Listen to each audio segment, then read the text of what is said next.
श्री लयराई देवीच्या जात्रेनिमतान दिवचलच्या वेगवेगळ्या वाठारांत सदैव उमेदीचे ल्हार फाकला. धोंड भक्तगणांच्या कडक व्रताकूय भक्तिभावान सुरवात जाल्या.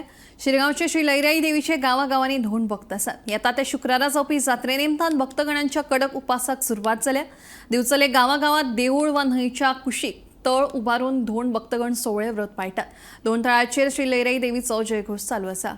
आता जवळ जवळ 44 वर्सां जाली हांव जे व्रत करता लयराईचे.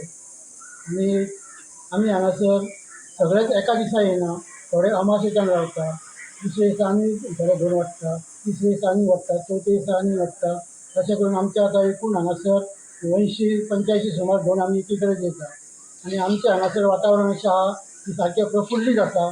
कोणाक कसले त्रास ना, कसलेच त्रास येना.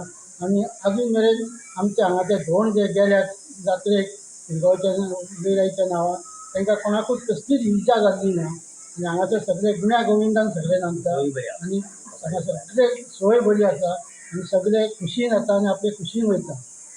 हांव धोंड रावल्यार म्हाका आतां 23 वर्सां कंप्लीट जाली. हांगा वाठार येवन सोडून वाठार भायलेचो धोंड खूब जाण आसता.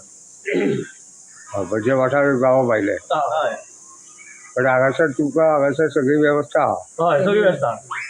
पण तसं कितें हें बी ना. ना कसले त्रास ना. तर आतां नवीन कोण वाडल्यात न्ही अजून. नवीन वाडले 2 जाण वाडले.